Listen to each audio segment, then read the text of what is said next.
Greetings and welcome to another edition of Out the Box Talks. I am your host, Cril. This is episode 93. Thank you for being here with me.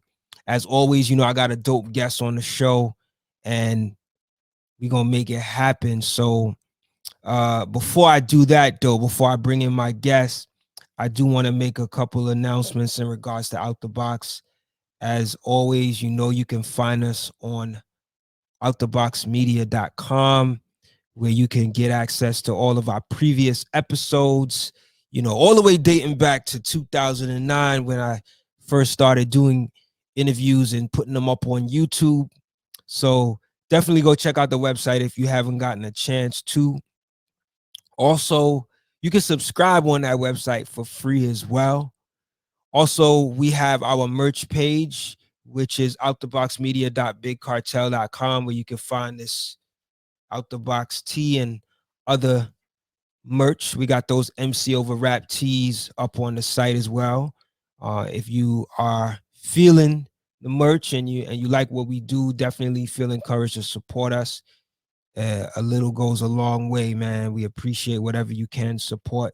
You can also support us by sending donations to paypal.me/outtheboxmedia. You can also send donations to Cash App at the cash tag OutTheBoxRep.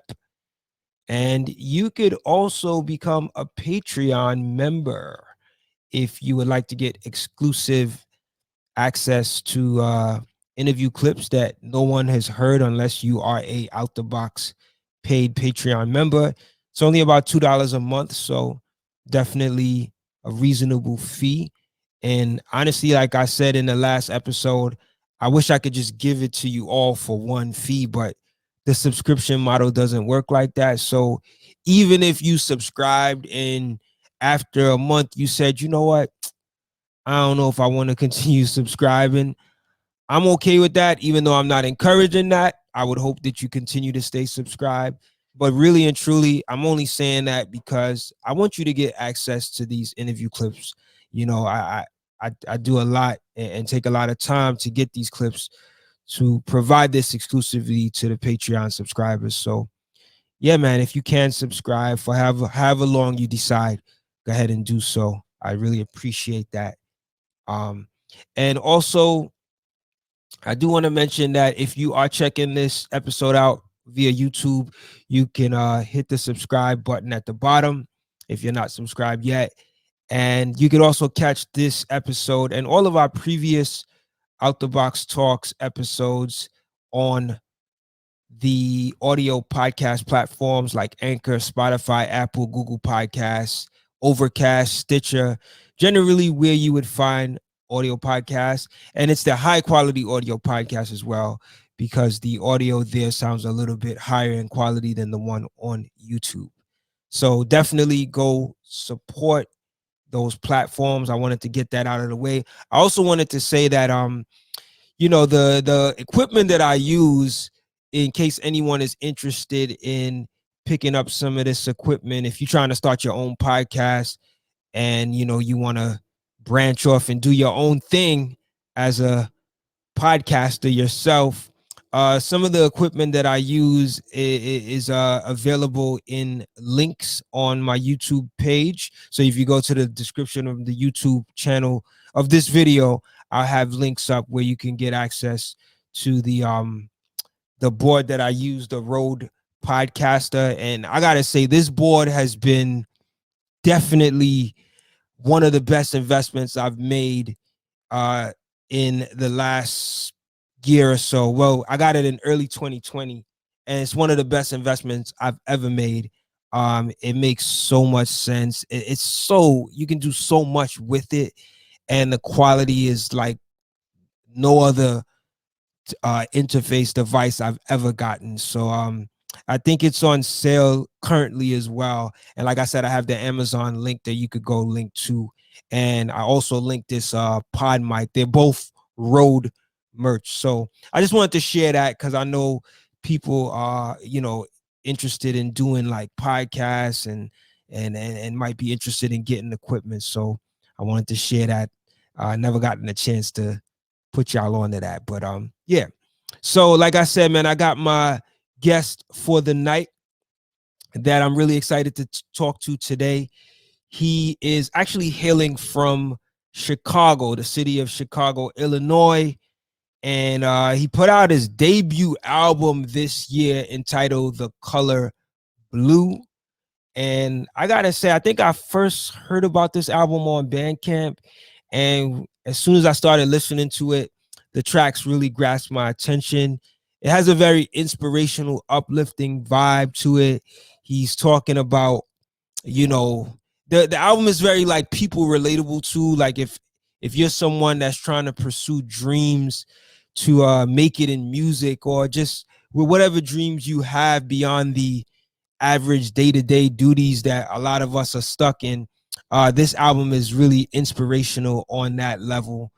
And yeah, man, it's has a very rich, soulful sound as well in terms of the production. So I'm really excited to chat with him today. He been putting out music since about 2017. He put out a EP in 2018 called Enjoy Life, and he's been featured on websites like okplayer.com, Hip Hop DX, and Air Milk, to name a few. And this album that we're going to talk about today recently hit 200,000 streams. So it has been growing.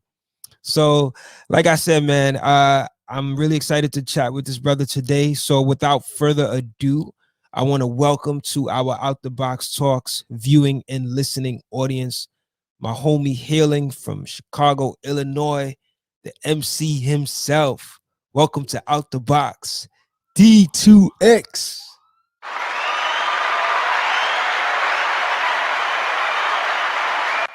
Thanks for having me. It's a pleasure, man. It's a pleasure. How are you, man? What's going on at this stage in your life? I'm doing good. Just trying to take things a day at a time, and just trying to balance, everything in life from, uh, my dreams, my aspirations, everything that I love to do, and just balance it with family life and things like that. So I've Word, word. been pretty smooth. Dope, dope. And happy belated birthday. Thank you. I know you start celebrating the birthday. So big ups to you, man. And, you know, congrats on making it another year, man. Yeah, So it's a blessing. that's right. That's right. So, like I said, man, I want to talk about this new album, The Color Blue. Really dope album. But before I jump into that, I always like to give artists a chance to give the audience some insight on, you know, how you got started on this journey. So tell the people what made you decide on pursuing hip hop as a music career. Well, first off, like growing up, I was always into music. From even early on when I was like 4 years old. I remember like the first artist I was started to hear when I first started hearing hip hop. I remember I heard 50 Cent, Get Rich or Die Trying. This is like 2001, I believe. Yeah, and then I remember hearing like Biggie, like on just seeing it on the TV as a kid, and then as I got older and older and older, you had like on demand on Comcast where they played music videos like MTV Jams and even like Music Choice and stuff like that. So then that's when I started to really get into learning more about like Lil Wayne and T.I. and Young Jeezy and stuff like that. And then as I got older and older and older, I kept learning more and more about hip hop. And then to find out that my favorite artists of all time were like artists like Jay-Z, J. Cole, Nas, Kanye West, Common, and many more. So starting off early from when I was a kid to high school, and I really became a big fan of hip hop. But before I was even thinking about doing music at all, I was playing basketball throughout my entire life. Anywhere, I think I started playing basketball when I was about 6 years old. Then I got to take it more serious, like middle school and high school. And I was all conference my senior year. I got nominated for the McDonald's All American game my senior year. in high school. And then on to college, that's when things started to change a little bit. You know, I had options where I could have played basketball, little partial scholarships, Division II, Division III, and NAIA schools. Um, I had a little bit of Division I interest, like my sophomore and junior year, Mm. but we had so many players that went on to like play Division I college basketball. Some even had NBA opportunities as we speak now, and that I really didn't really have the chance that I wanted to have until like my senior year, and it was already for me kind of like a late spurt. So once I got into college, I went to Western Illinois University. I graduated the summer of 2020, and that's where I made my decision. My freshman year, I was contemplating like, did I want to walk on or not? I talked to my friends about it, talked to my sister about it, and I kind of came into the conclusion that, just the NBA dream that most kids grow up with, where I'm from, especially in the city of Chicago. So much talent, but there's not enough room and space for everyone to even get the opportunity to get that contract or even just level up, even playing overseas. So I was kind of being just trying to be realistic with myself, Mm. understand that, how close am I to really, being close to that dream. And once I figured that out, I just realized that, I needed to figure something else out. So I think music was the number one thing that came to mind. And just off the simple fact that that was the best way for me to express myself and tell my story and be vulnerable and just, kind of apply the things that I grew up on listening to, because I felt like that made me who I am as a person and my personality. And that's when I started making music. It was the fall of 2016 was my freshman year in college, and then from there on, it's been growing since. Wow, man. Tell me, when did you start getting comfortable with writing rhymes? Like, when did that become a thing for you? Well, it wasn't hard, but it was also a mixture of things. So, starting off, I was just testing things out, playing around. Snapchat was very popular at the time compared to what it was now. So I remember I think I never told anybody the story either. Like the first time I ever like recorded anything, either it was a recording on the phone, video, whatever the case may be. 21 Savage dropped No Heart. And I actually had put it on my SoundCloud. It was a freestyle that I did to the No Heart beat. And it was nothing that I would put out today, but it was just me testing with myself, like, just, let me write a rhyme or let me just rap anything and freestyle and see how it sounds. So I did that on the computer. Then I started using this site called BandLab, something I randomly found. It's kind of similar to dang, I forgot the name. It's the recording software that already comes on the Apple products. Mm. Forgot the name of it. Oh, you talking about GarageBand? GarageBand, yeah. So it was basically the same thing as GarageBand, and I just started recording on there, and I just started using beats that I found. I did. I know I did this fabulous joint called Level Up. Another fabulous joint that Fabulous did with Lil Uzi Vert. It was an instrumental from this song called Go Yard. I think it was Go Yard or Go Yard Bag or something like that. Mm. I just kept doing beats, and it was, to me, it was just fun. But I was also realizing that I was kind of trying my best to continuously trying to find my sound. And back then, 2016 was very heavy on like the SoundCloud wave. Mm. So I remember it was times where I was even trying that out. So really just starting off, it was the process of trying to learn what like my vocals really fit on the most, and also just having fun at the same time. So through that time period, I just was using like freestyling as a way for me to kind of grow. Then after that, I started really getting deeper into just writing any kind of songs, from turn up to anything introspective. And throughout time, I started to get a little bit more and more comfortable. And then, going into 2017, I started actually going to the studio and recording songs. And like the first one I had put out was in 2017. It was a record I did called "Surviving in America." It's Mhm. still on streaming now. And I plan on leaving it up there forever just to show people, how, it's you never perfect starting off, but if you put the effort into it, you can make anything happen. So I think that was my first like leap of faith, putting that song out, and you know, the rest is history. Oh, so well said, brother.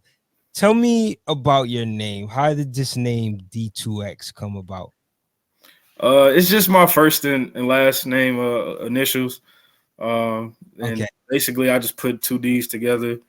I And like it that. was also I think I really came up with the name just trying to figure out like a new Twitter handle, because I was trying to switch it from my old name that I had from playing basketball and stuff like that. So trying to get rid of my real name and just put my artist name, and that was the first thing that came to mind. I was also thinking about like DMX, and Ah, just okay. for the simple fact that it didn't make me feel bad that like I had a rap name with just three letters. you know, um, that's the first thing I had really that came to mind. I wish at first I was like thinking like, man, it could be something longer or something more clever. It's so basic, but then I'm thinking at the end of the day, like I think short and simple was the best thing for me to do, and Yeah. also thought of it from like a branding perspective. I think it just sounded clean and something that I could stick with forever because it's still relating to my real name. So Yeah. yeah. You know, I would have, it's one of those names that you wouldn't think off the bat that it has to do with your initials, right? It almost intrigues you to think that it has some code to it or some type of underlying meaning to it. But I'm glad I asked because I wanted to know. So thanks. So this new album entitled "The Color Blue," the first thing that stands out is obviously the blue, right? The hue blue. Talk to me about why you chose to name it the color blue. What is it about this color blue that yielded you naming your album after it? One of my friends from a few years back, he's still cool to this day, but a few years back, he had told me he heard Pharrell say something in an interview like when he listens to music or when he makes music, he Mhm. envisions colors. So Ah, that always stuck to me for some reason, and I actually came up with that title like 2 years ago. It was back in 2019. I was just brainstorming. I had a bunch of beats. Um, and track two, like Shine on the album, I had that beat for a few years. I never wrote anything to it, but I was just just trying to brainstorm and knowing that I will get to it, someday. But at that time, I was just in a point in a period of trying to figure out what I wanted to do next. I had put Enjoy Life EP out. I wasn't where I was now, and I still got a long way to go. But that was after that period. I was trying to figure out like what could I set myself up for in the future. So during that time period, 2019, I was just dropping singles, but I always had a project in mind. So I just wrote The Color Blue down. A few times it was actually like I had the title name, The Color Blue Theory.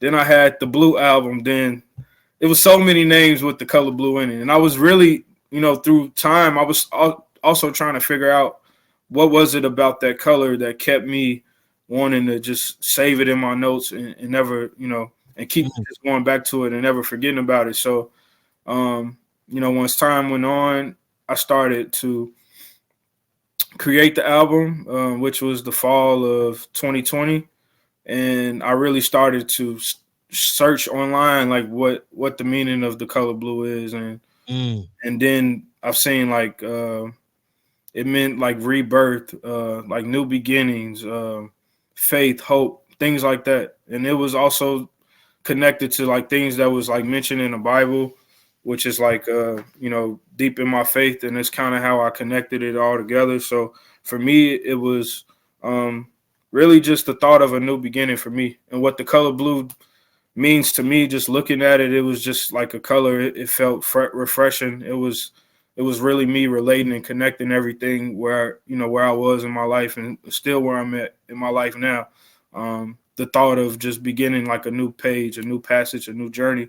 And that's kind of how I looked at dropping my debut project. I kind of felt like I hit a reset on my career because before 2021, I felt like though I knew still had talent, still was getting opportunities or whatever the case may be, I still didn't feel like I was 100% me artistically, and just trying to apply my personality and my true feelings into my music until, I dropped my project, which you know, that was my hope. And I think over time, I just realized like that was, just the meaning. It was me just trying to grow and be a new me. And so now, like I said to myself all the time, like 2021 for me feel like year one, and Mm. everything else was just the crafting stages, So Wow. though I'm still crafting now, I just feel like now I have like my purpose figured out 100%. So I feel like things are only gonna like grow from, here on out. So that's basically what the color blue means to me. Wow. I'm curious to know, like, did you start writing the songs after you came up with the title, or was it the other way around? Trying to think. You know what? I had that title written down for so long, so it Mm. was nothing that I never that I didn't get rid of. But I didn't know that my album was gonna be called that. It was just an idea. Mm. Really, I was gonna call my album Hoops, and I was just gonna have more like basketball, a lot more basketball influence and things like that. And I still had the cover, but at one point I actually thought about like scrapping it as well, just Yeah. from overthinking as an artist, like overthinking. Like I had watched the video the other day, and it was like just the overthinking process of an artist. Like when you stare at a painting too long, now you start to like overthink the colors and stuff like that. And that's kind of like the period I was in. But to answer your question, the first song I wrote was Day Job. I didn't have any intentions of it like being, the color blue, the album. It was more so just a song. And that was me trying to write out of the phases of I went on like a 8 month writer's block throughout the time. That was 2020. So that's when the pandemic hit. And that Yeah. kind of played a role in that, because a lot of things started to shut down. And 2020, the first half of 2020, leading up until like the summer, was so tough for me because I literally felt like I had no content to put out at all. Mm. All I had was a photo shoot that I did at the end of uh, December of 2020, the wintertime, going into the new year, and I felt like I had nothing. And it was just a bad time for me mentally. Mm. But I got through it when I wrote that song actually, and I Wow. just felt like, I'm just like, I got a beat from producer, shout out DJ Payne and Zay Scott. And I felt like when I heard that beat, it gave me the feeling of like Mac Miller and Vince Staples, a record called Rain on Mm. his Faces project. And that's kind of how, if you hear like what I said on the hook, like it was kind of similar to exactly how Mac Miller said it in the Rain joint. So I just started writing everything I was going through at the time, dealing with, having issues with my pride, not wanting to, do certain things like working a 9 to 5 or whatever the case may be to help my career, and the thought of, being too prideful because I just want to just make my music, blah, blah, blah. But you got to realize at the end of the day, I had to understand that, it's growing pains and growing stages that, just things that you have to do in order to help the things that you really want to do and need to do. and what you want to see yourself doing for the rest of your life. So that record was the start of the whole process. And then after that, things started to flow. I started to write more songs. And then by the end of the year, 2020, I had about like 5 records, and I just kept going. And then that's how everything just came together. And I started to keep looking back at the title for inspiration, and I kind of implemented it through like certain things that I wrote through the album. And as time progressed, I really started to just connect this whole idea together that I had in my head. That's real talk, man. That's what's up. So you alluded to the album cover a little bit earlier, and I wanted to talk to you about that. It has like this animated street basketball cover, depiction surrounded by this blue sky. Can you talk about the significance of the cover and a little bit more of how you came to it and how it connects to this idea of the color blue? Yeah. So the cover for me was more so like a reflection of my past, but also not looking at the past as if it was a thing that I regretted or anything, but more so um, a look at the things that I've done and how it got me to where I am today. No matter what scale or what level I'm on in life, just the simple fact that, I also feel like it's important for us to go back and reminisce or just think and realize how far we came from our past. And to be honest, that keeps you going. Just knowing that if you got through this phase of life, then the things that you have set for you in the future shouldn't be even as difficult if you've already got past 100%, of your worst days. So for me, I looked at the cover and the idea that I had behind it was more so, just being like a kid in, a museum somewhere and just looking at a painting and depicting like what could me reflecting on a story. And that story was me, growing up outside every day in the summertime with my friends, playing at the park, playing basketball. And that was what kept us out of trouble, kept me out of trouble. Since I was in 7th grade, I was traveling the country, playing in different cities from like Las Vegas, so many other places I could name. Basketball helped me travel so much around the world. Even in high school, I remember I had experiences like having a tournament in Hawaii, playing guys that was in the NBA, playing with guys that's in the NBA, AAU basketball, Vegas, Bahamas. I've been to the Basketball Hall of Fame in Springfield, Massachusetts. That was fun, amazing. I've been to New York. My old high school coach coached in the Bronx at St. Raymond's High School. We played them. Man, so many experiences, man. That's what's up, man. So many places I can name, and just talking about it right now is just making me reminisce like on those days. So to be honest, like that's the meaning of the cover, like me kind of just remembering where I came from, and it'll help me get to where I need to go with this music thing. And I try to apply that edge and that mentality that I had just playing basketball and learning from my mistakes that I made in basketball, and just realizing, now that I'm a 24-year-old man compared to a 14, 15, 16, 18-year-old, and now I could realize, the mistakes I made and even the things that I did well, and try to apply that same mentality with my art. And, that was the color blue for me. Dope, man. I like that, man. Taking a reflective perspective that you can move forward. Man, I have to ask you, man, how tall are you by chance? 6'2". 6'2", all right. Yeah. It's hard to find out like how tall you are, sitting here, but what you talking so much about basketball, I'm like, this brother got to be a little tall. Yeah.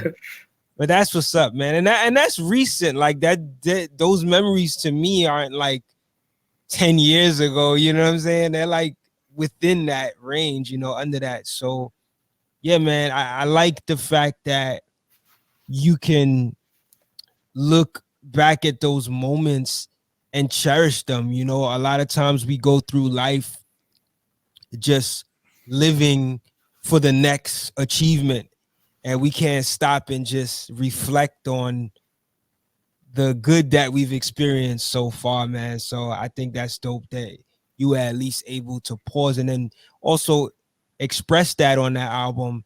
As you're talking about it, it actually makes sense because I know you got the song called Hoop Dreams on the album.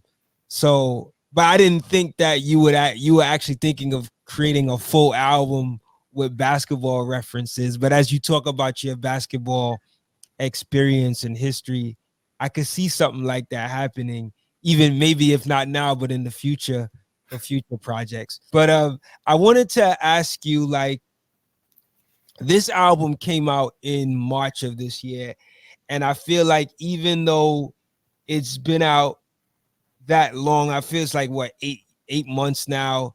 I feel like you've been really working the promotion of it, and it's been like gaining more and more recognition throughout the months.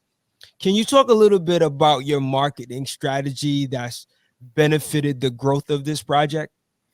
To be honest, I just been keeping it 100% organic. Mm, Um, first starting off, putting a project out. First thing we did was with my camera crew, my guys, Chris Vergara, Zach Roy of 3DM Media. They're a Chicago-based camera crew, and they actually film everywhere, throughout the country and even across the world. So my plan with the promotion was first starting off, I wanted to do like a actually, well, we did a whole entire set. We went back to my old high school. I went to St. Rita High School of Cassia Catholic School in Chicago, 79th South Side. And I wanted to film like myself just going back to my old high school, um, revisiting the locker room. We went on the court, walked around the hallways and the mm, classroom. We got a lot of shots. We probably filmed from like 3 p.m., 2 p.m. all the way to probably like 7 or 8 o'clock, 9 at night. And I didn't get home till late. And I think I had like work the next day.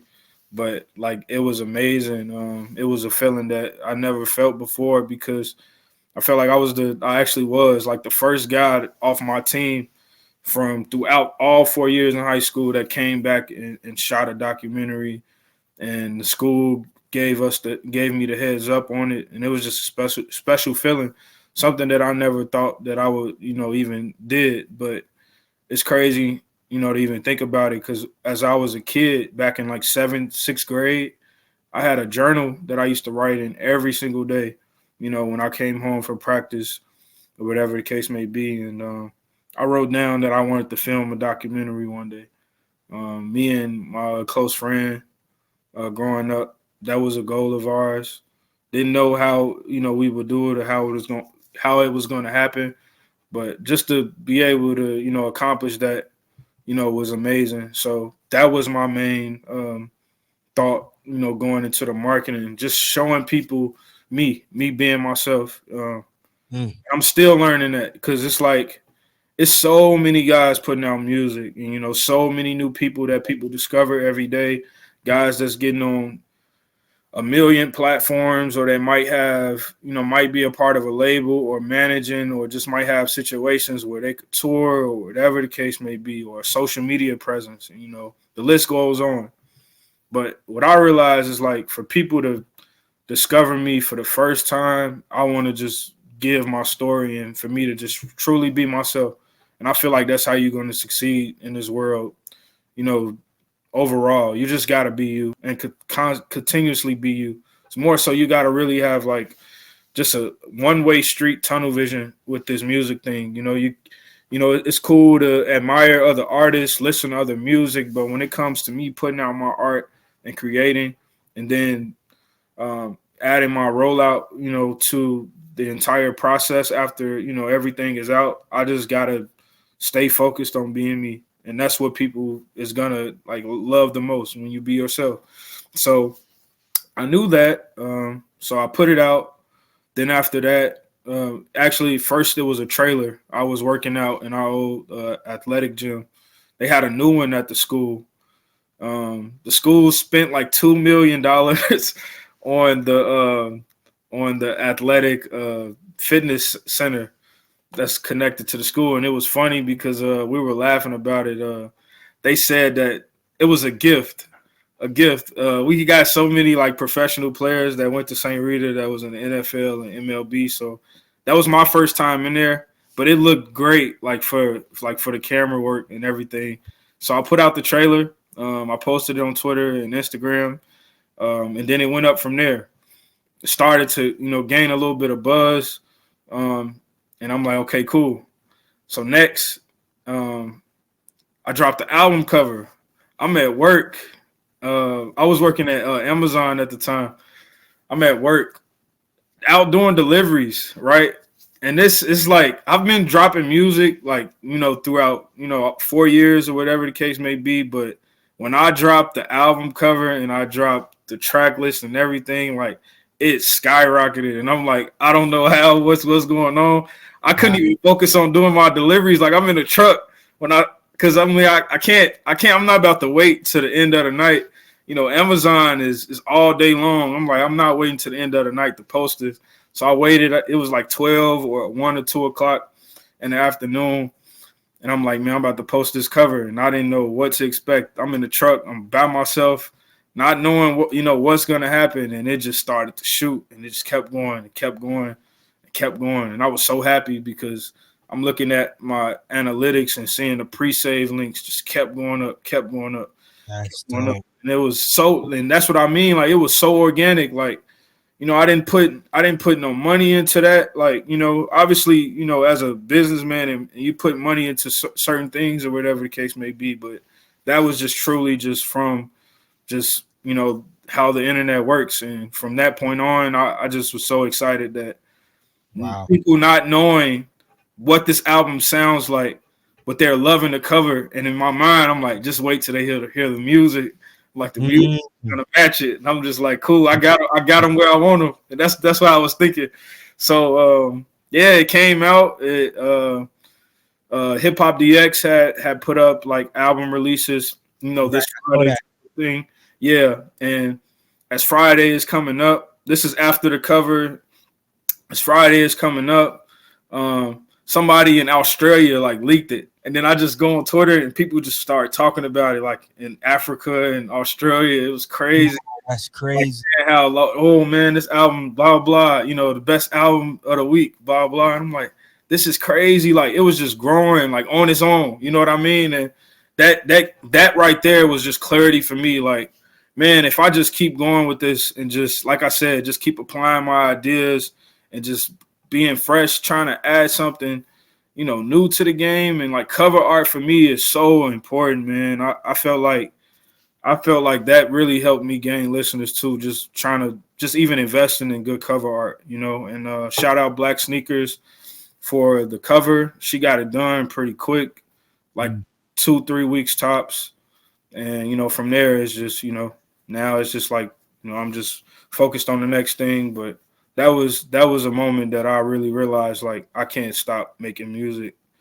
So, What can you tell me, like what feedback you got from the people who were like fascinated by the cover? Like, what was it about the cover that drew their interest that they've told you or have responded to you about?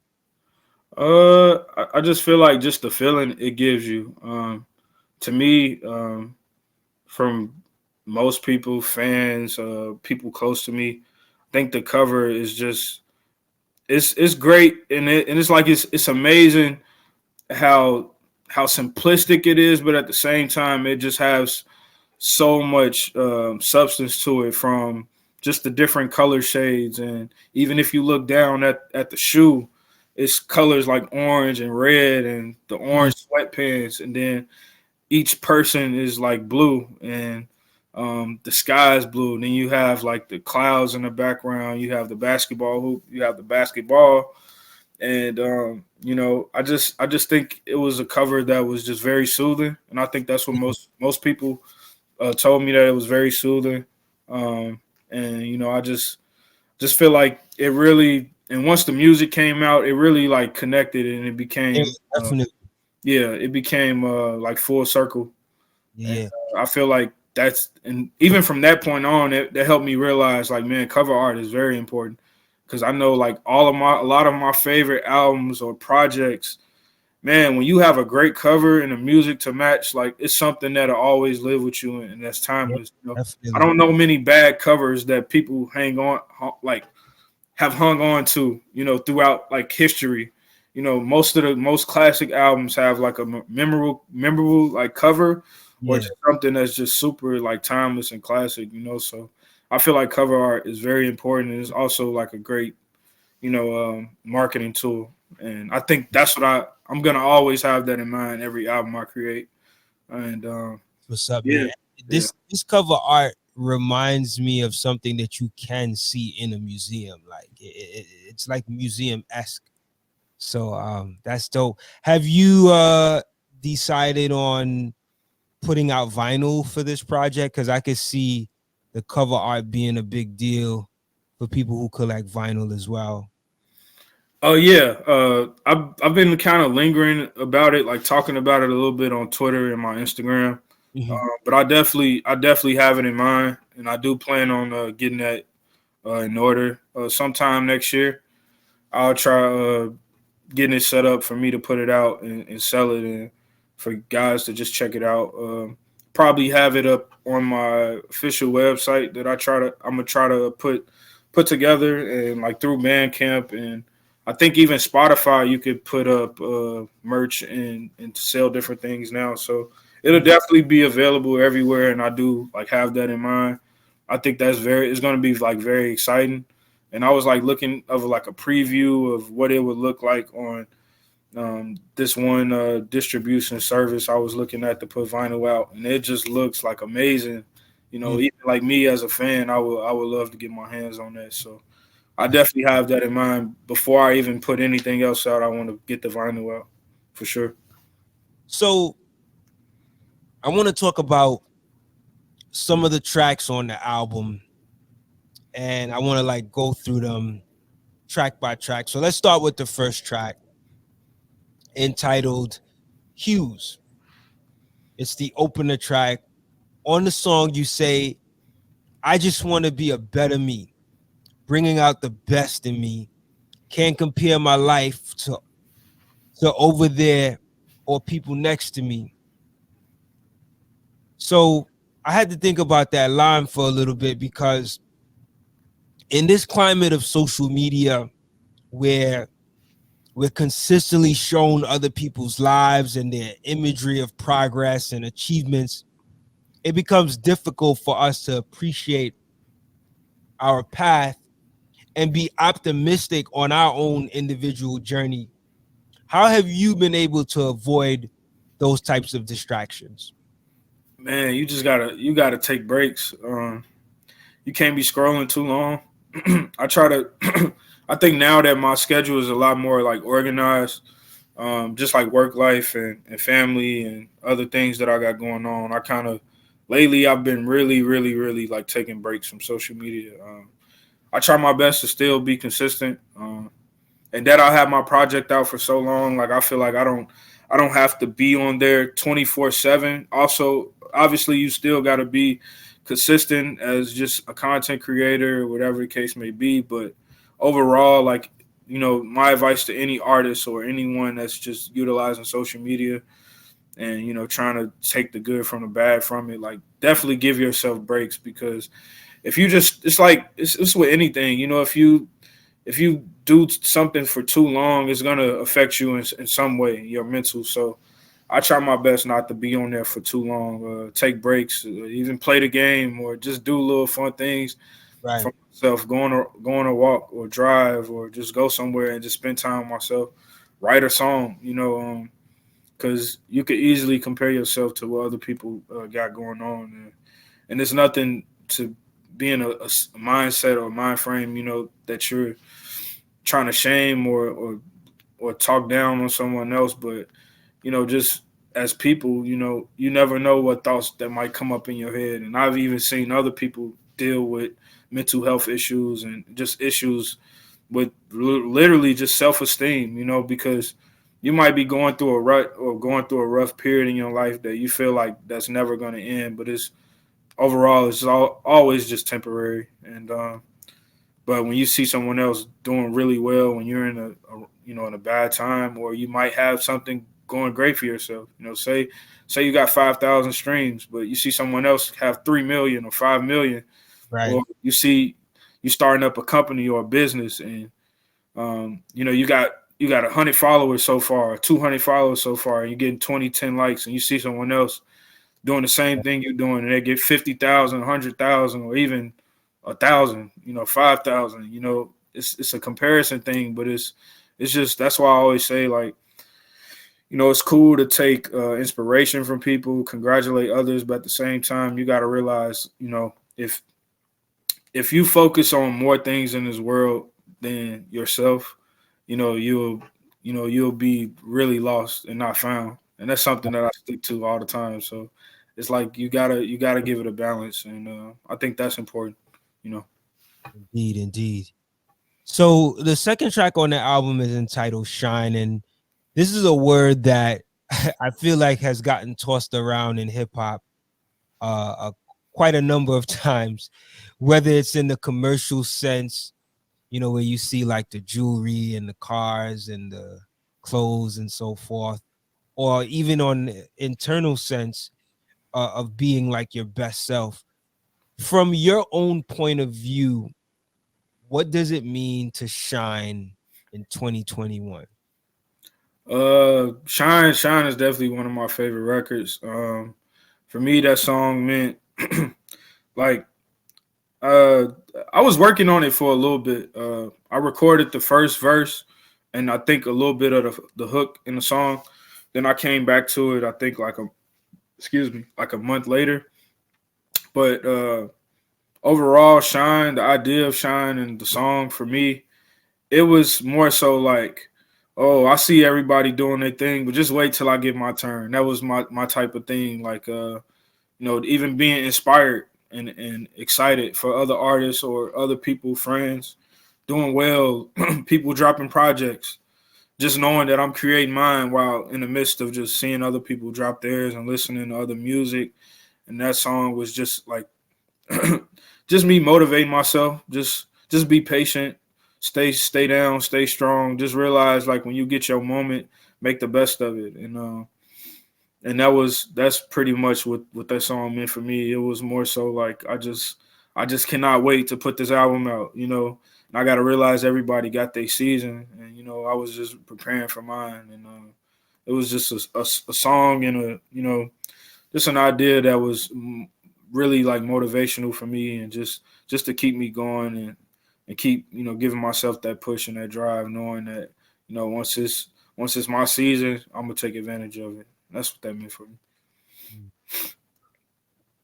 Talk to me about the production on the album. I think one of the biggest standouts of this album is the really dope soulful production. And there's jazz elements as well. Who is it? Just one producer, or is it a combination of producers? Talk to me about how the production came to be and who's actually involved. It's a lot of guys. My guy, my Cril, he's an artist and producer from he's from Milwaukee, Wisconsin. Mm. Very dope. He made Time. I got another guy that I really work closely with. His name is Xander Miller. His producer name is Millwood. Mm. He's from Canada, Toronto, I believe, or Ontario. Forgot, but we talk every day. He made Adult Swim, Picasso Blue, Thoughts from a Basquiat. He made those two joints. And he did the Blue Light Night Lights. He plays saxophone, piano. Very dope producer. He's only been making beats for like I think a year and a half or something like that. So definitely someone I discovered just from Instagram, and we built a relationship. Who else? Romar Salas. He was feature on Adult Swim, but he also executive produced the project, just making things pop more and sound great. He engineered it. I recorded it at his studio, Feature Form Studios in Chicago. Um, and we put everything together nicely, mastered everything, make sure everything sounded well. Um, my one of my best friends, Glohan Beats, he made the interlude. He also has been a friend and producer of mine since I first started making music. Um, who else we got? DJ Payne and Zay Scott. They both co-produced on the record Day Job. I had another producer named Yippee. Yeah, Yippee, the producer. He's from Germany, I believe. He made Been Away. A guy I found him through like YouTube or something like that when I was trying to get back to just writing and find inspiration. He made Been Away, Hughes, and Pray. And Shine was by one of my long-term friends, Keith. He worked with he's worked with G Herbo, a bunch of other guys, and Glohan worked with Lil Uzi Vert and like Gucci Mane and Famous Dex and a few other guys in the past. And I believe I think that's everybody. So yeah. You know what's so dope is the fact that that's a number of different producers and the album sounds cohesive in sound. And usually, this is my opinion, most of the albums that I really like, and I think most of the recent like classic albums that we talk about, these are all one producer albums. And it says something for the music to still sound so cohesive, even though you have this variety of producers contributing. How were you able to get that sound to be so cohesive and work so well together from these different producers for this album? Time. Every day. I still do that now. I think my process. I'm not gonna say my process is weird, but I think my process is just a little bit different. I think from most people that I see, a lot of guys might write every single day or try to write every single day or record every day or whatever the case may be. My process is more so anytime I make music, songs, projects, I always focus on production first. For me, I think because I have a lot of confidence in knowing that once I write, I'm locked in 100%, and I'm gonna make sure that I make the best that I could make out of whatever I'm dealing with in my life. And I always keep that in mind every day I wake up. Like any situation I go through, sometimes it's hard for me to write like a great song when I'm dealing with like depression or a bad day or whatever I got going on. But I never forget, and that's why I think when I finally am able to write, when I put a project together or a song, basically it's like a summarization of what I've been going through, and I make sure that I try to add as much as detail as I can whatever I dealt with, throughout the year. And it makes writing easier. Just knowing that every line could be like inspired by something, I've dealt with. So first off, I start off with production. So I try to just get little different flavors from each guy that I know that might make beats or that's pretty dope. For me, I feel like working with one producer is fine, but I also feel like it just makes the process much more fun, smooth, and easier when you hear different beat patterns, different types of styles, and different types of influences from different guys. And they all have the same amount of, equal capabilities of making things that's, connected to me, connected to my sound. We all people, yeah. Yeah, I'm sorry to cut you off, but I think that's a dope thing. Like the fact that you were able to find all producers that complement the sound that you're looking for. What I'm curious to know is like, how were you able to weed out like what tracks didn't fit the sound, right? Because like I said, everything sounds like they mesh, like it doesn't feel like there's any beats on this album that feel out of place. So I feel like you had to put your executive producer hat on to a degree, And I'm a little curious to know how you were able to piece everything together. Like, what songs did you say, you know what, that doesn't make sense, but this one works with this one, and you know, and this order comes together. Can you talk Uh, about yeah, that? just going with the flow. First was Day Job. I did Day Job. Um, Mhm. I went through, I believe I went through like 3 beat packs from Zay Scott and DJ Payne Mhm. that he sent collabs through the email. I went through like 3 beat packs. One of them was a sample. That was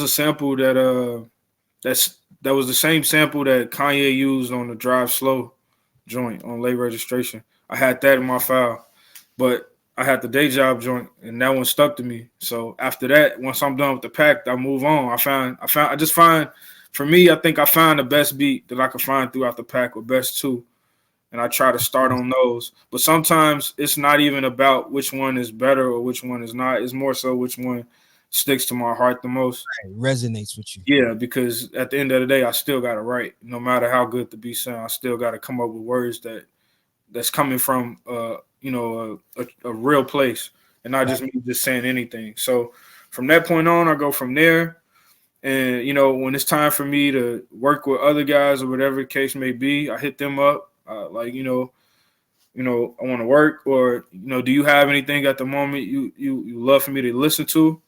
They think they send what they send, and in the back of my mind, I'm thinking about a project. I'm thinking about putting a body of work, excuse me, a body of work together.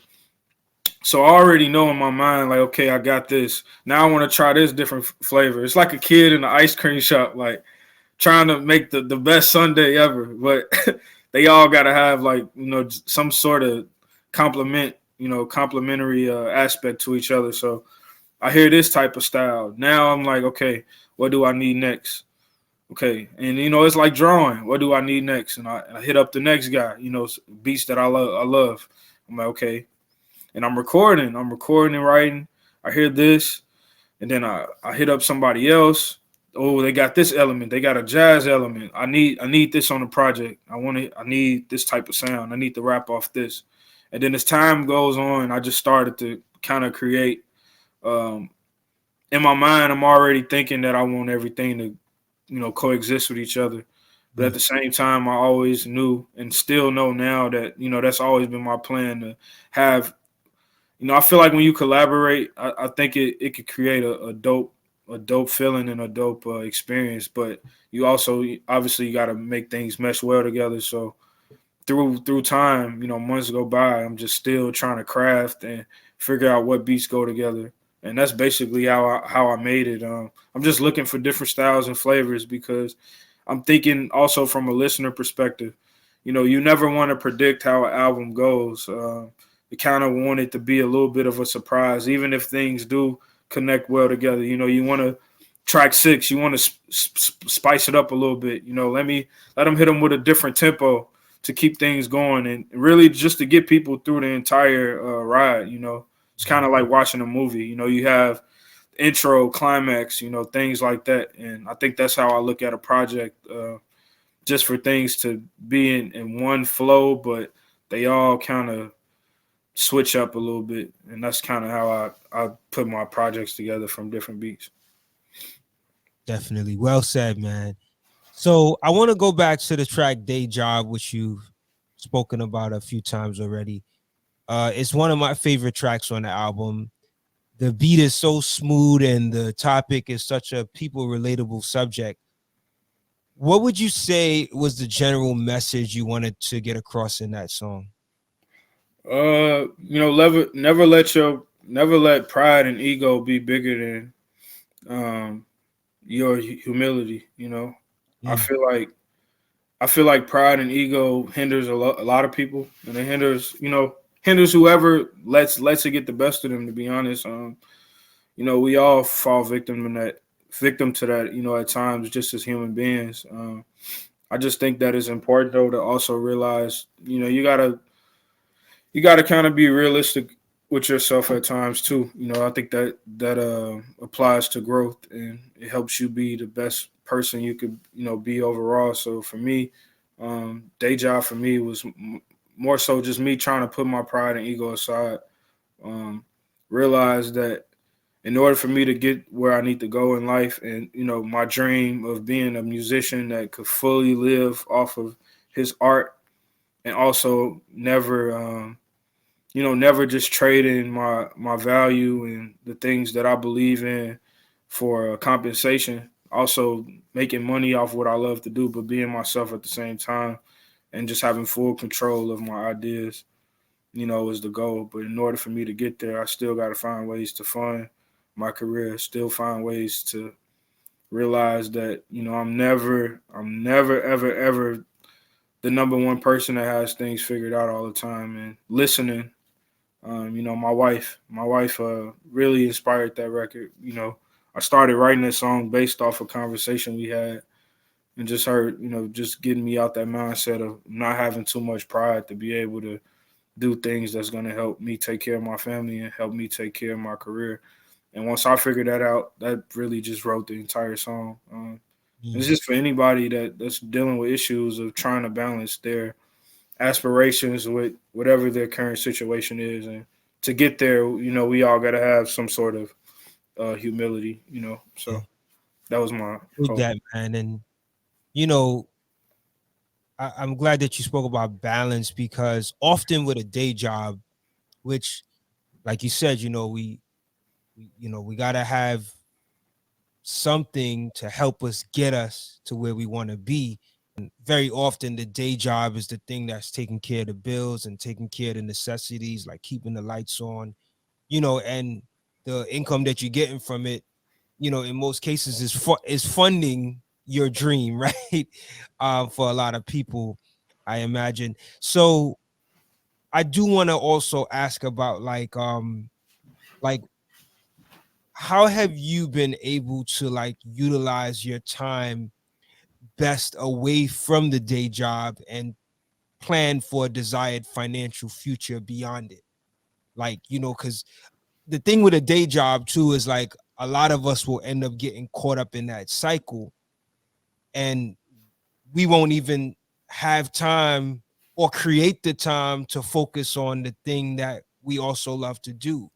How were you able to, still utilize it for what it is, what it's able to provide, but also keep your eye on the prize for your dream, and investing your time simultaneously, on your dream, or like when you got off from work and investing your time that way. Yeah.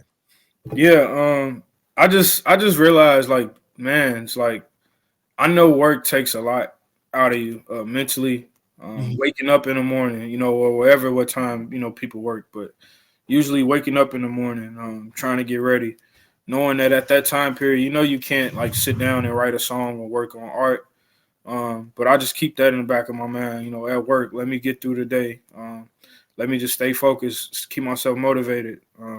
Realizing that this is just a temporary moment in time in my life, but this is also going to help me get to where I need to go. Don't look at it as a bad thing. Don't look at it as a hindrance to my career.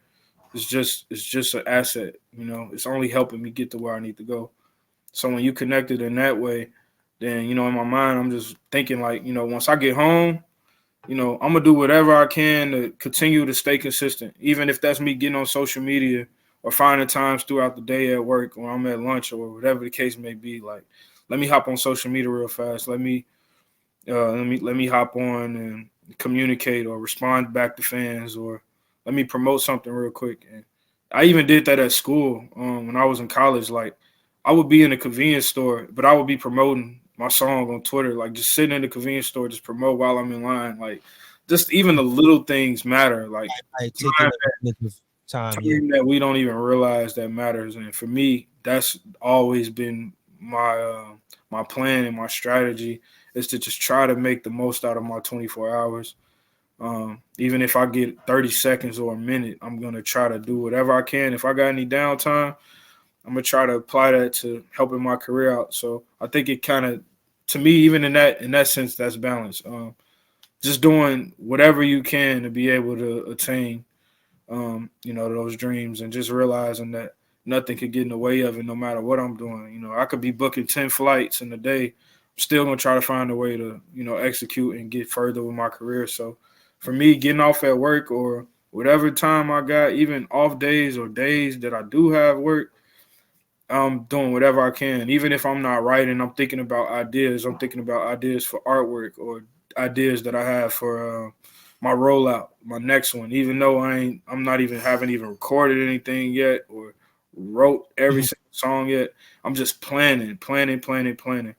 And I feel like once you have just a great plan, everything is just so much simpler when it's time for you to put the groundwork in. And planning is very important for sure. So I just do whatever I can when I got the time to, and that's how I live my life by. I just make it happen. You know. Dope, dope, dope. So I want to go back to the track "Hoop Dreams," which I referenced earlier, and you kind of answered one of the questions I had for you in regards to that song when you talked about earlier, your history hooping and then now turning to emceeing and rap. Uh, very often a lot of kids in the hood grow up either wanting to pursue rap or sports, right? And I was just curious, just from your perspective, and we'll just look at hooping for this question. Like, what do you think has made so many young brothers in the hood so fascinated with becoming like professional basketball players or NBA hoopers? I just feel like, to be honest, like besides basketball or just sports in general, just being like a cool thing, I feel like systematically that's just things that we just look at as our way to be, successful. Even though we do have a lot more options to be successful in and things like that, but I feel like, to me, from my perspective, I feel like a lot of guys that grow up like us, and especially African American men growing up, I feel like the reason why we lean towards like entertainment or sports, um, most importantly, I think because um, it has the best of both worlds. Finances, um, a high level of opportunities with exceeding in finances, but also notoriety.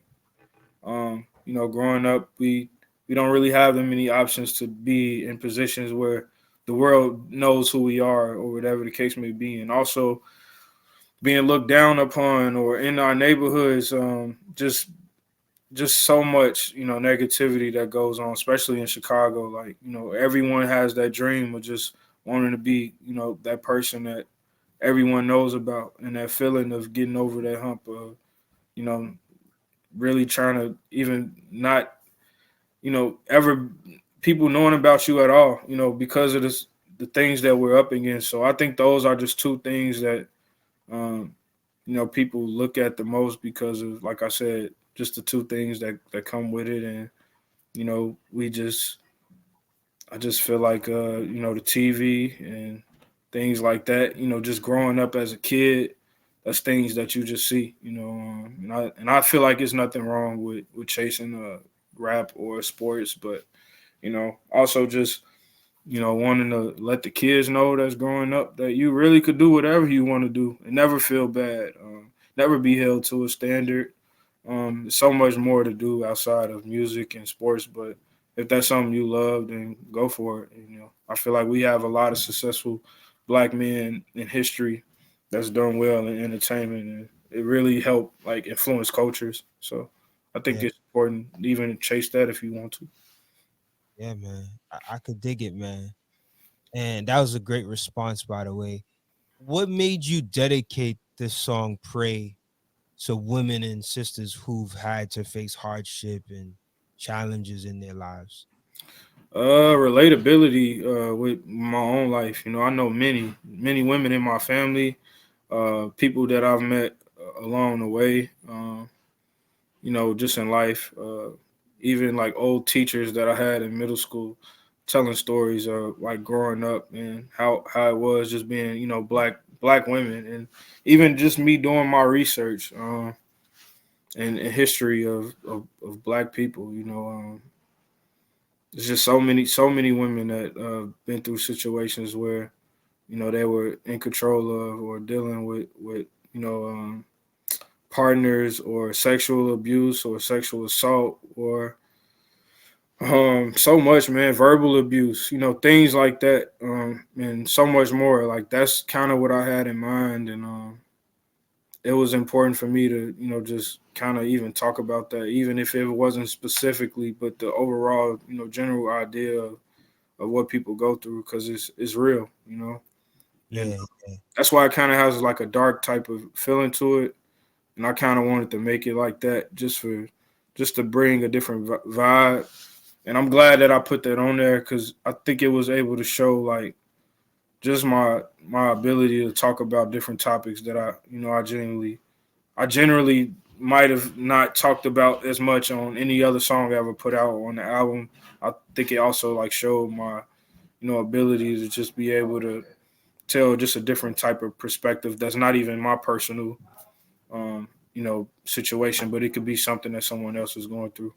But I think it was important to speak on that, and I'm glad that it was like an album cut at the end. Something that I wanted people that really truly listen to catch that. So I'm glad you brought that record up for sure.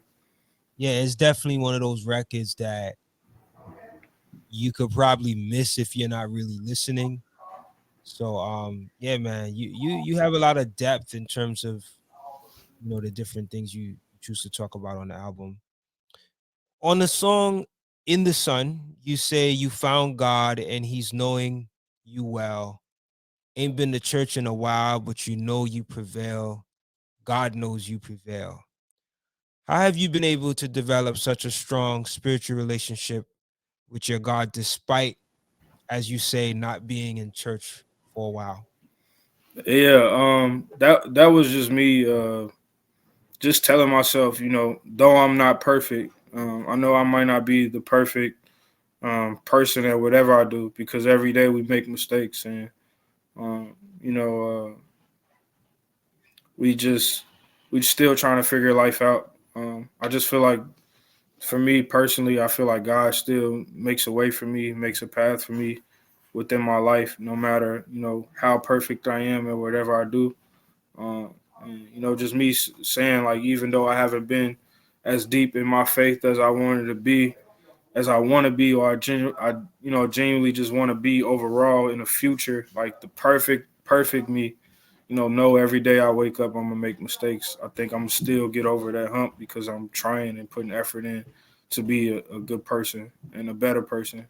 So I feel like that just applies to anything, even as a musician, as a person, as an artist, as a father, uh, you know, and as a even as a role model. Every day I'm not gonna be able, even personally to myself, not gonna be able to be uh, my best self every day. But as long as I keep that idea and that goal in mind, I'm gonna keep chipping away at it, each and every day. So that record for me was just for me to continue to just realize, you know, that brighter days is always ahead. Even no matter what I'm dealing with, even if I feel like everything is all over, I can't stop. I can't stop going because it's always gonna be that light at the end of the tunnel.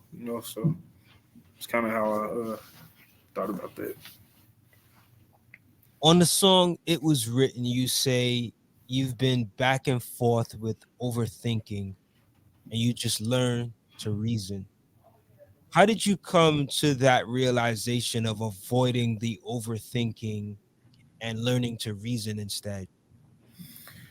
Man, because it's like I was watching it was actually, this was afterwards that I realized this, like, because J. Cole dropped the off season back in back in I believe May.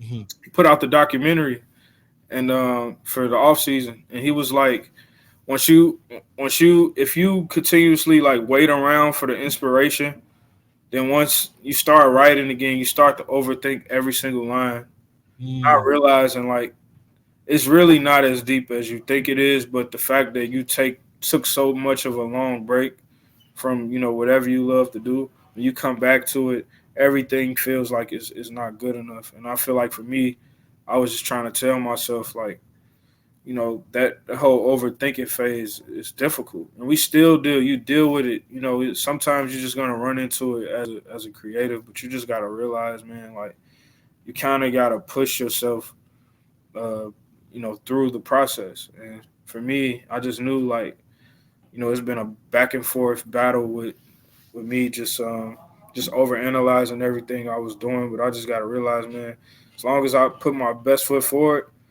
the best is gonna come out whatever I make because it came from a real and genuine and vulnerable place. So I did that, and I kept myself on the schedule. I pushed myself every song, whatever I did, no matter how great or bad it was.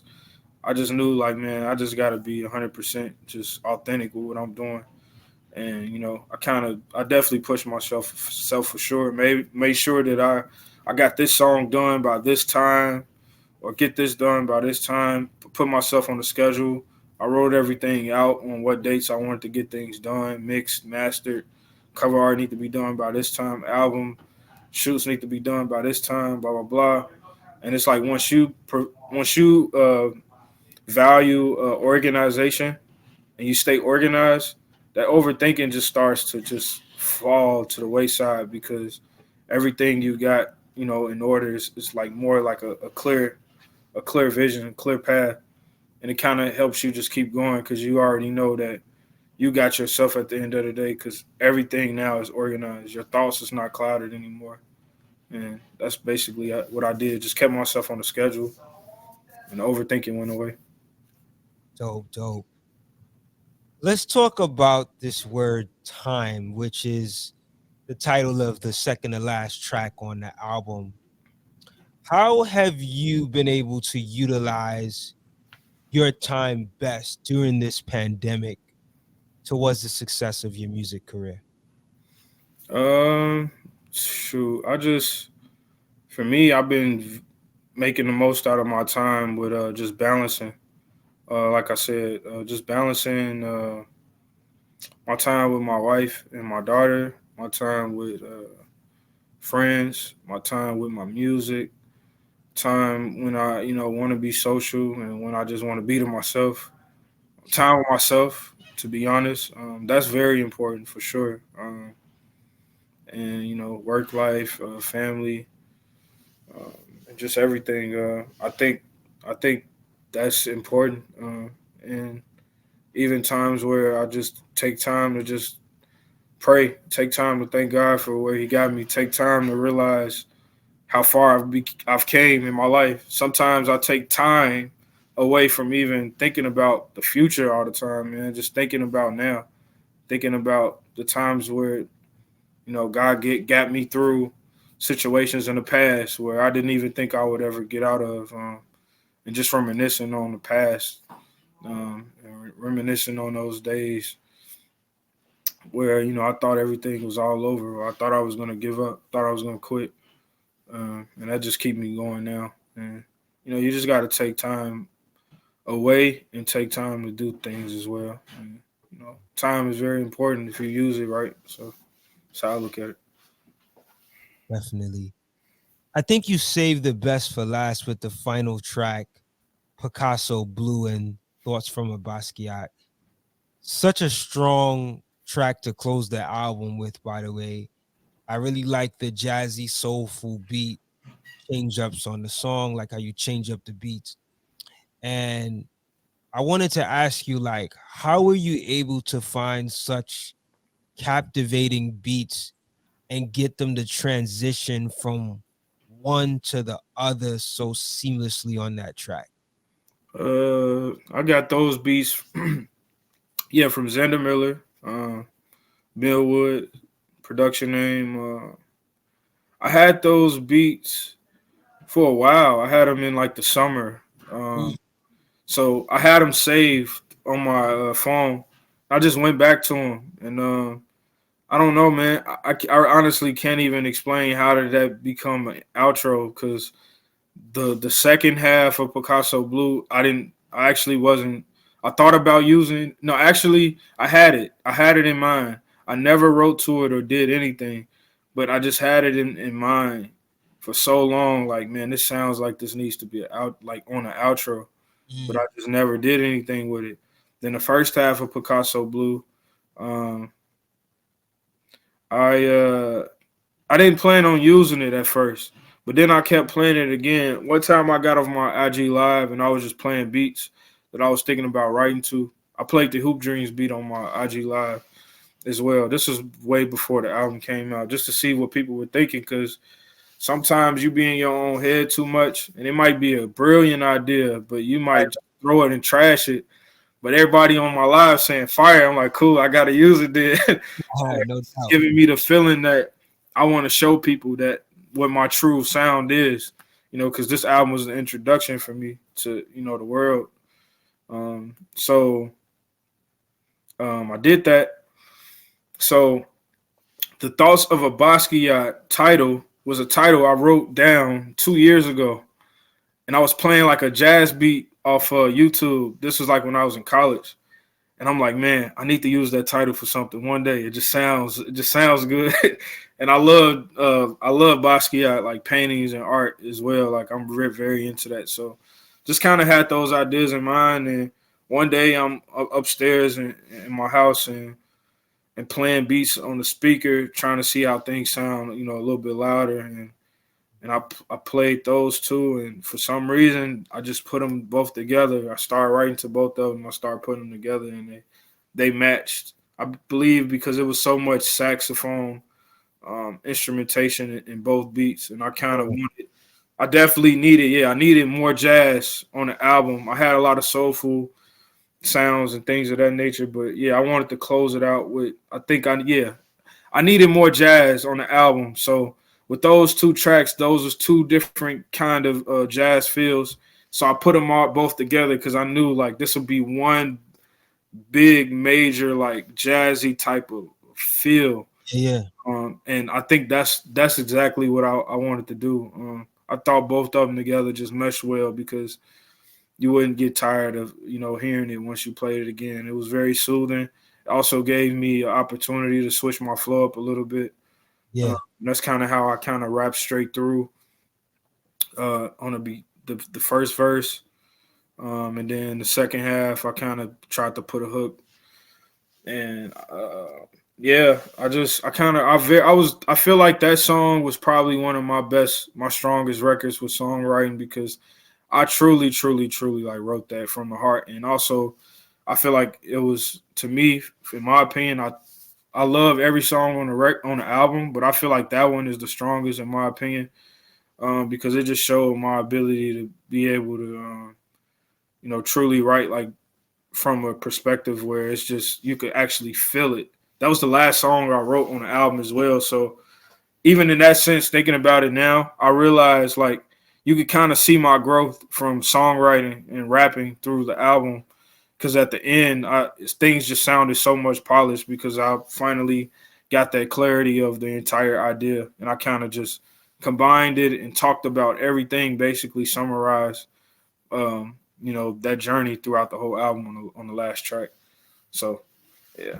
Yeah, that's definitely a powerful track. So I want to actually talk about Picasso Blue. So the Picasso Blue portion of the track, you say sometimes he's feeling worthless, unappreciated for his work and all this art.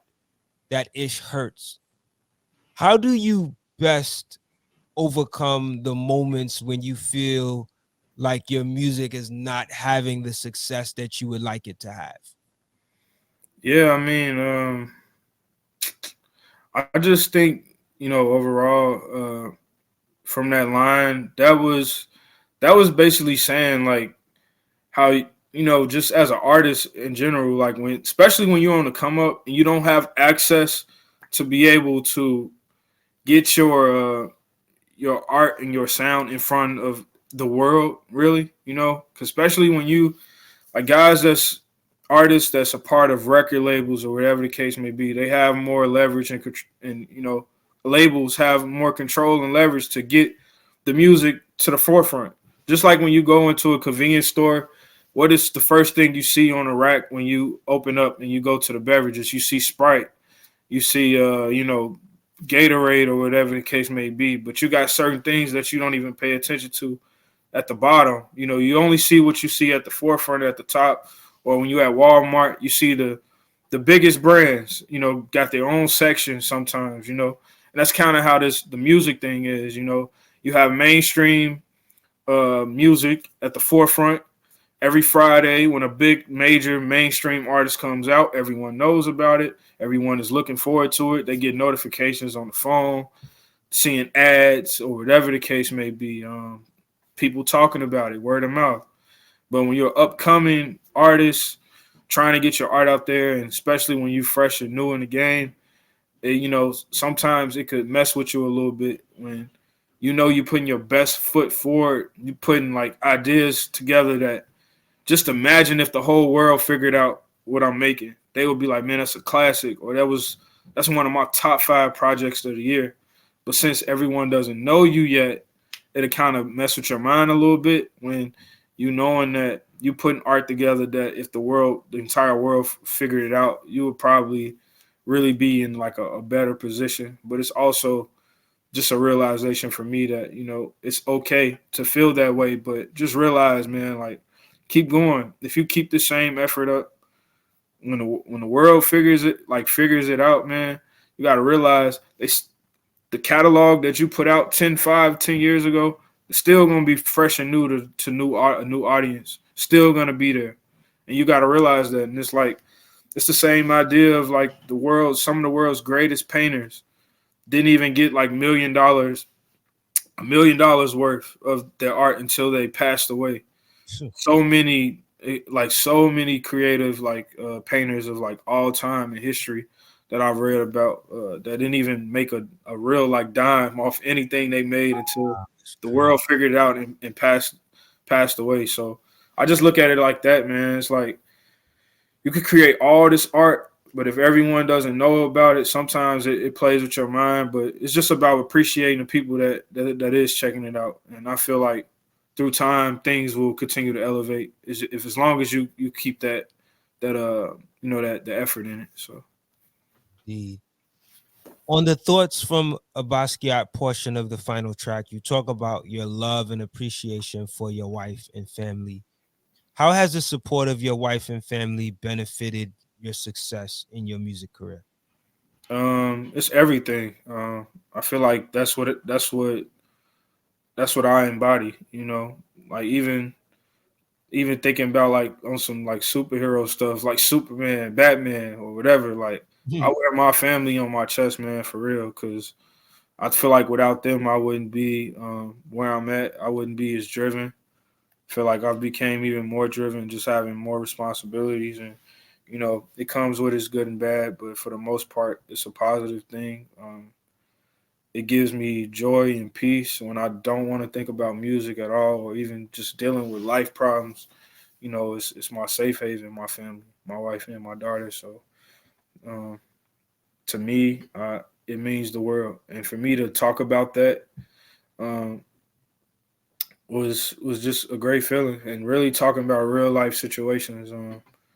And I just feel like without them, I wouldn't even be as motivated as I am to keep going, and just realizing like you got people there for you when might not be having the best month or year or day or whatever the case may be. So I think family is important, and I feel like everyone needs someone in their corner to just help them get through the phases, man. Because every day is not gonna feel the same, man. Sometimes your mind even trick you into thinking that you losing or whatever the case may be. But when I'm with my family, I feel like I'm winning all the time, man. So I think it's important to shed a light on that. That's wonderful, man. Listen, D2X, I want to thank you so much for taking the time to chat with me. It's been a pleasure speaking to you about this awesome record that you have out. I feel like the Color Blue album is like a grand introduction to you as an artist. It kind of leads me to think like, where do you go next for an album? Like, how do you even top this one? Like, so what are your plans for next steps? Like, what are your thoughts on where you want to take it to kind of up the ante, or take it up a notch in terms of albums moving forward? Uh, for me, it's just continue to do what I've been doing. Like I said, right from a real place. Take my time, don't rush. Right. Learn from my mistakes. One thing I've been doing lately is like I haven't played the album in full in a while. Kind of been letting everybody else just take what they can from it. I still play it sometimes, but I'm like I've used it for a little bit of time since it's been out to kind of learn from the things that I could get better at, and even from just overall the music. So I'm already like in the process of working on my next one. Very early stages right now, but like it's gonna be crazy. Like I'm I feel like the number one thing I'm focusing on, besides just overall just having everything up to par, but production is one thing that I want to even level up on, and I feel like it's already happening. So it's gonna be exciting, man. I feel like I just want to continue to go on a run with putting good projects, good work together, and I feel like the people and the listeners and everything else is just gonna come along the way if I just continue to just do what works for me, and also just continue to expand in that aspect. So I think it's gonna be amazing. The next one, I really can't like wait. I'm not gonna lie, like I know it take time, but I'm as a listener, as a fan of even just listening to my own stuff, it's like I'm very very excited to see what happens next. But I'm definitely planning on putting a new one together and see what happens from there. How soon do you expect the new album to come? Are we looking at 2022, or is it beyond next year? I'm not gonna like put a date on it, but I could see next year. But Okay. if not, it'll probably be, if not, it'll be 2023 for sure. So, Yeah. And I but feel I like definitely on next year though. But we'll see. We'll see. yeah, I dig it. And I feel like this album still, like, it's still growing, right? Like, Yeah. and you're getting a lot of people recognizing this album. So even if you did wait till 2023, that's totally fine, because I think this album is definitely worthy of growing, step by step throughout even entire next year. So yeah, man, thank you so much for chatting with me. Before we get out of here, do you want to let the folks know where they can find you, your social media, your website? Where can they keep connected with you and find updates about your music? Yeah, you can find me on. First off, you can find me on Instagram at D2x and four underscores after the X. You can find me on Twitter at D2x underscore underscore. On all streaming platforms, just look up D2X. You'll find me, guy with the blue hoodie, and Mhm. artist profile. Yeah, I'm on everything: Bandcamp, Spotify, Apple Music, um, Tidal, Audio Mac, uh, Amazon, Pandora, everywhere. And You have a website where they can they can go to this one portal and find all of those different social media sites? yeah, no, not at the moment. I had my website up, but I had took it down. Okay. Now, Just trying to rebrand and get like a better outlet for it. mhm. So I do plan on getting. What's your Twitter and your IG handle again? Yeah, Twitter is at D2X underscore underscore, and Instagram is at D2X four underscores. And Oh, yeah, so I plan on getting my website up once I get the vinyls set. So dope. Listen, man, it has been a pleasure chatting with you, man. And like I could see like things only getting better for you, man. Like for this to be your debut album and for it to have this kind of impact, that's a big deal, man. So Continue to stay consistent. And like you say, man, stay true to yourself. I firmly believe that when we're true to ourselves, we offer like really great value. We offer the value that we were intended to give on this planet, in my humble opinion. So yeah, continue to do that, and yeah, take your time with it. I do believe that when you take your time and you just do it the right way, it often yields some really great responses. So man, I wish you all the best on the next steps. And to our audience that's listening, I thank y'all for tuning in. Make sure y'all go to the website outtheboxmedia.com where you can find access to all of our previous episodes. And go check my man's D2X out, on his social media platforms. You said it's at D2X __ for Twitter, right? Correct. Yeah. And it's at D2X 4 underscores. Yeah. __ for Instagram. Yeah. Somebody else got my name, man. Yeah. I think once they put that underscore, Yeah. they'll begin to see you, but yeah, man, this new album, The Color of Blue, is out right now. It's on all your digital streaming platforms. Go get that. Go check that out. And it's on Bandcamp, so they can support you directly there too and purchase it if they would like, man. I love what Bandcamp is doing and what they are able to do for the artists, man. So yeah, man, that's dope that your project is on there as well. And like I said, man, till next show, look for a new episode. I'm determined and I'm very hopeful that I'll get to the 100th episode before the year is up. So thank y'all for rocking with me. Till our next video, I want to say peace, love, and light. Stay focused, stay healthy, stay safe. We are out of here. Peace. All right, man.